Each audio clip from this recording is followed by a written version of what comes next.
UP board exam 2021 में class 10th और 12th को लेकर के कुछ बड़ी अपडेट्स निकल के आ रही हैं, जिनके बारे में इस वीडियो में बात करते हैं। तो सबसे पहले खबर जो आ रही है वह है यूपी बोर्ड ने कक्षा 10 के छात्रों की अर्धवार्षिक और प्री बोर्ड परीक्षाओं के अंक मांगने के बाद अब उन्हीं छात्रों के कक्षा 9 की वार्षिक परीक्षा के अंक भी मांगे हैं। अर्थात सबसे पहले तो अपडेट आई थी कि कक्षा 10 की जो प्री बोर्ड और अर्धवार्षिक परीक्षा थी उनके अंक मांगे गए थे, और साथ साथ में आप कक्षा 9 यानी 9th का जो अंक था उसे भी मांगा गया है।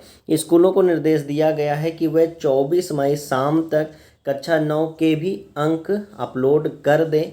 इससे एक बात तो साफ हो गई है कि हाई स्कूल के छात्रों को उनके 2 वर्ष की परफॉर्मेंस के आधार पर औसत अंक मिलेंगे। हालांकि बोर्ड ने अभी तक इसको लेकर कोई आदेश जारी नहीं किया है। अभी इस पर भी चर्चा करेंगे कि यह कितना घातक हो सकता है या कितना फ़ायदेमंद हो सकता है, जो कि आधार बनाया जा रहा है। आगे बात करें तो वही स्कूलों के सामने सबसे बड़ी समस्या यह है कि गत वर्ष कक्षा 9 के छात्रों को प्रमोट कर दिया गया था, लेकिन इनमें से कई स्कूल वार्षिक परीक्षा ही नहीं करा पाए थे। तो बहुत बड़ी चुनौती तो यह है कि पिछले वर्ष भी महामारी थी और 9th के बच्चों को प्रमोट कर दिया गया था 10th में। अब अगर 9th के रिज़ल्ट को आधार बनाया जाता है तो हम सभी जानते हैं कि जो 9th की परीक्षा होती है वो स्कूल की आंतरिक परीक्षा होती है, और ऐसे में मनमाने अंक ही दिए जाते हैं। अधिकतम बच्चे उस पेपर को देते ही नहीं हैं, फिर भी उनके रिजल्ट्स बना दिए जाते हैं। पिछली बार तो कुछ एग्ज़ाम भी नहीं हुए थे, अधिकतम स्कूलों में एग्ज़ाम भी नहीं हुए थे। तो ऐसे में क्या होगा, इस पर चर्चा करेंगे। आगे यूपी बोर्ड ने गत 17 मई को आदेश जारी कर हाई स्कूल के छात्रों के अर्धवार्षिक और प्री बोर्ड परीक्षाओं के अंक व आंतरिक मूल्यांकन के अंक माध्यमिक शिक्षा परिषद की वेबसाइट पर अपलोड करने के निर्देश दिए थे। बुधवार को बोर्ड ने इन छात्रों के कक्षा 9 के भी वार्षिक व आंतरिक मूल्यांकन के अंक अपलोड करने का निर्देश दिया है। जिला विद्यालय निरीक्षक डॉक्टर मुकेश कुमार सिंह ने बताया कि सभी स्कूलों को अंक अपलोड करने के निर्देश दिए हैं। 24 मई शाम तक कक्षा 9 के भी अंक परिषद की वेबसाइट पर अपलोड करने हैं।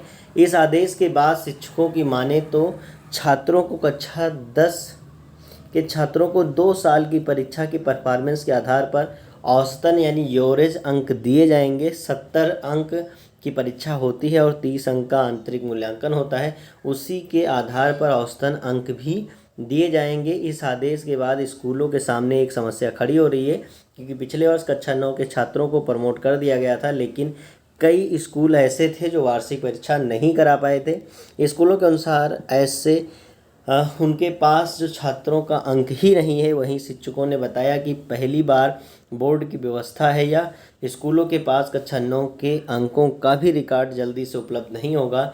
कई शिक्षकों ने बताया कि ऐसी परिस्थिति में स्कूल मनमाना अंक अपलोड कर देंगे। तो सबसे पहले बात करते हैं कक्षा 10 के लिए जो ये मार्ग अपनाया जा रहा है वो क्या है, और क्लास 12 पर भी बात करेंगे। तो अगर बात करते हैं कि जो ये प्रमोट करने का ये सिस्टम अपनाया जा रहा है, यह पूरी तरीके से मनमाना ही होने वाला है, क्योंकि आपको पता है कि अधिकतम स्कूलों में कक्षा 9 के पेपर नहीं लिए गए थे, प्री बोर्ड नहीं लिए गए थे, और साथ साथ में अर्धवार्षिक परीक्षाएं भी नहीं ली गई थी। अगर ली भी गई थी तो वहाँ पर भी शिक्षकों की मनमानी हुई थी। तो ऐसे में अगर ये आधार बनाया जाएगा तो बहुत सारे ऐसे स्टूडेंट्स को लॉस होगा जो कि बहुत अच्छे ढंग से तैयारी कर रहे थे क्लास 10th को लेकर के, और जिन्हें लगता है कि हाँ मेरिट बहुत महत्वपूर्ण है। चूँकि हम सभी जानते हैं कि मेरिट का बहुत महत्व होता है, लेकिन मुझे लगता है कि अगर प्रमोट करना है तो ऐसे में जो ये मनमाने ढंग को आधार नहीं बनाना चाहिए, कोई अन्य विकल्प ढूंढना चाहिए प्रमोट का आधार बनाने के लिए। आपको क्या लगता है कौन सा विकल्प अपनाना चाहिए, आप हमें कमेंट बॉक्स में ज़रूर बताएं, उसे आगे की वीडियो में बताया जाएगा।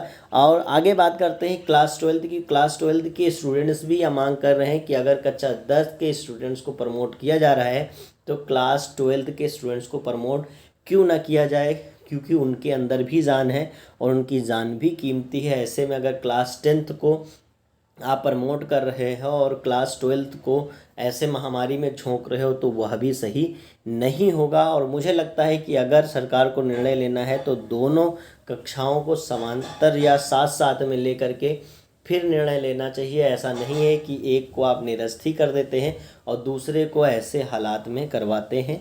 अगर परीक्षाएं होनी है तो दोनों की परीक्षाएं करानी चाहिए। अगर 10th को प्रमोट किया जा रहा है, वो भी जो आधार अभी आज के अपडेट में बताया जा रहा है, तो ऐसे में बहुत सारे स्टूडेंट्स को लॉस होने वाला है और वहीं बहुत सारे स्टूडेंट्स को फ़ायदा भी होगा। तो ये तो नियम है कि जहाँ कुछ का फ़ायदा होता है वहाँ कुछ का नुकसान होता है। ऐसे में आप क्या राय देते हैं हमें कमेंट बॉक्स में ज़रूर बताएं। क्लास 12th के जो भी स्टूडेंट्स हैं अपनी तैयारी को बेहतर ढंग से ज़रूर करते रहें, क्योंकि आप ये मान के चलें कि आपकी परीक्षाएं होंगी।